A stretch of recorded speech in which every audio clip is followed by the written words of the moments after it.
नमस्कार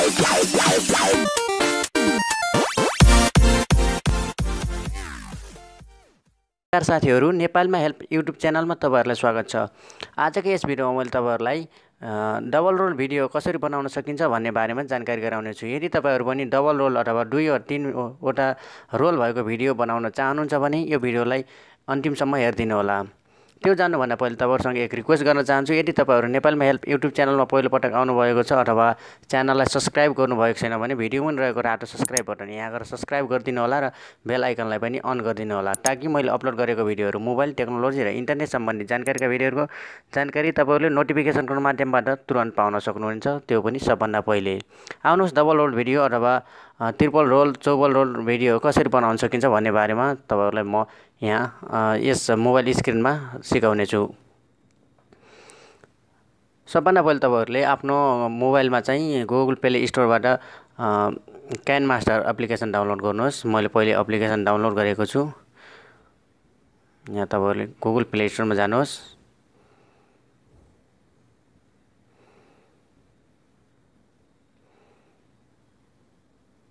can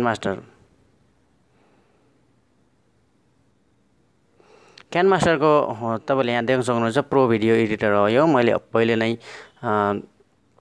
install गरेर राखेको छु। म त्यसलाई ओपन गरेर देखाउँछु। ओपन गरेपछि यस प्रकार इन्टरफेस तपाईले देख्न सक्नुहुनेछ। यदि तपाईहरुले पहिलो पटक खोल्नु भएको छ भने यस प्रकार खुल्छ। यसलाई चाहिँ मैले पहिले नै एडिट गरेर राखेको छु। तपाईहरु चाहिँ एम्प्टी फाइलमा जाँदा यहाँ प्लस बटनमा दबाउनुहोस्। प्लस दबाउँदा एम्प्टी प्रोजेक्टमा गइसकेपछि हामीले पहिले आज यो तरिकाले हामीले सिक्ने छौं कि जस्तो ब्याकग्राउन्ड इमेजलाई चाहिँ ब्याकग्राउन्डको सिनलाई चाहिँ हटाएर कुनै पनि व्यक्तिको चाहिँ हामीले डबल रोल बनाउन सिक्ने छौं। त्यसको लागि मैले पहिले एउटा ब्याकग्राउन्ड सिलेक्ट गर्छु। मिडिया ब्राउजरमा जानुहोस्। त्यसपछि तपाई ब्याकग्राउन्डमा जानुहोस्।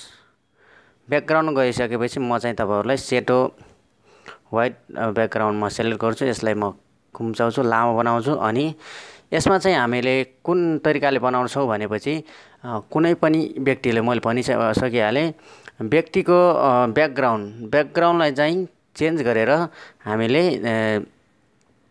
डबल रोल 2 वटा भिडियोलाई चाहिँ एक ठाउँ गराएर डबल रोल भिडियो बनाउन सिक्ने छौं। ब्याकग्राउन्ड भिडियोको ब्याकग्राउन्ड कसरी चेन्ज गर्न सकिन्छ भन्ने बारेमा पहिले नै मैले भिडियो बनाएर राखेको छु। यदि तपाईहरुलाई त्यस बारेमा थाहा छैन भने चाहिँ यहाँ माथि कार्डमा पनि यहाँ माथि देखाएको यहाँ गएर पनि तपाईले हेरेर पनि सक्नुहुनेछ र म त्यसको डिस्क्रिप्सनमा पनि लिंक दिनेछु। त्यहाँबाट पनि तपाईले सिक्न सक्नुहुनेछ। त्यसको लागि म फेरि एउटा ब्याकग्राउन्ड चेन्जको लागि एउटा भिडियो मैले डाउनलोड गरेर राखेको छु। त्यसलाई म यहाँ इनपुट गर्छु। इनपुट गर्नको लागि तपाईहरु मिडियामा जानुहोस्। मिडियामा गइसकेपछि हामी एउटा फुटबल खेलाडीको चाहिँ ब्याकग्राउन्ड चेन्ज गरेर हामी डबल रोल बनाउँछौं। यसलाई चाहिँ कसरी बनाउँछ भनेपछि म यसलाई ब्याक गर्छु।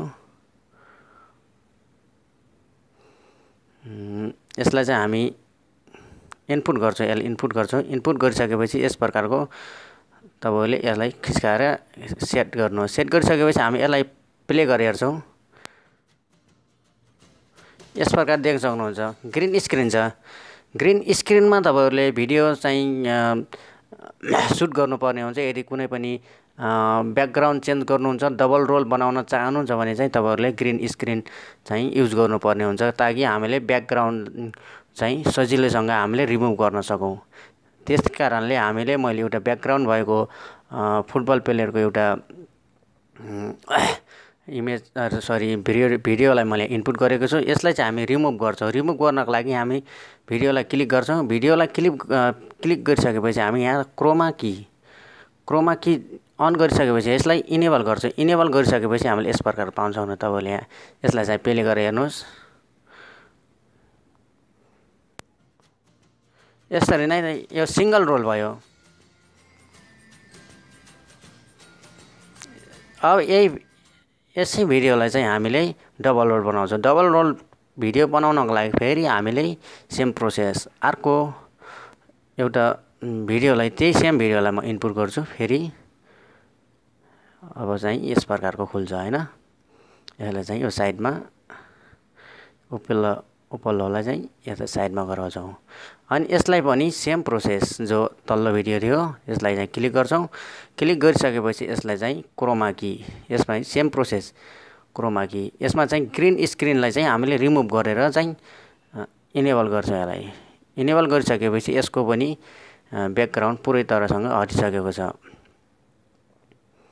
यदि तपाईहरु ब्याकग्राउन्ड नभएर कुनै पनि साइडमा चाहिँ यहाँ तपाईले त्यसको कलर यो कलर चाहिँ तपाईहरुले हाल्नुभयो भने चाहिँ यो केन मास्टरले चाहिँ सजिलोसँग ब्याकग्राउन्ड रिमुभ गर्न सक्छ। त्यसैले यसलाई म बन्द गर्छु अनि फेरि पनि हामी त ब्याकमा जान्छौँ अनि अलि ठुलो बनाउँछ यसलाई।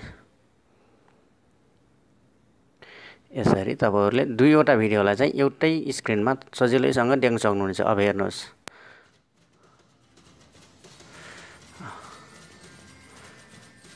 यसरी चाहिँ तपाईहरुले सजिलैसँग, म म्युजिकलाई बन्द गरिदिन्छु। त्यसको लागि हामी म्युजिकमा जान्छौँ, म्युजिकलाई पुरैसँग बन्द गरिदिन्छौँ अनि प्ले गर्छु म एकपटक।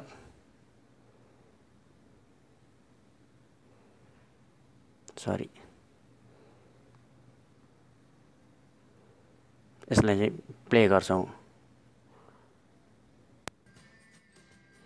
यसरी भिडियोको तपाईले डबल रोल सजिलैसँग बनाउन सक्नुहुनेछ। यसलाई म ब्याक गर्छु। यसरी नै तपाईहरुले यहाँबाट यस भिडियोलाई चाहिँ तपाईहरुले सेभ गर्न सक्नुहुनेछ। यहाँबाट गएर तपाईहरु यस भिडियोलाई सेभ टु ग्यालरीमा गएर यहाँबाट तपाईहरुले फुल एचडी हाई डेफिनेसन कुनै पनि क्वालिटीमा तपाईहरुले सजिलैसँग डबल रोलको भिडियो बनाएर तपाईहरुले यसलाई युजमा ल्याउन सक्नुहुनेछ। यो थियो आजको जानकारी। यदि तपाईहरु नेपालीमा हेल्प युट्युब च्यानललाई यस प्रकारको मोबाइल टेक्नोलोजी र इन्टरनेट सम्बन्धी जानकारीका भिडियोहरुको जानकारी तपाईहरुले पाउन चाहनुहुन्छ भने कृपया एक लाइक गरिदिनु होला र च्यानललाई सब्स्क्राइब गरेर चाहिँ गइदिनु होला, ताकि आउनेवाला दिनमा पनि तपाईहरुले मेरो अपलोड गरेको भिडियोहरुको नोटिफिकेसन तुरन्त पाउन सक्नुहुनेछ। आजलाई यति नै।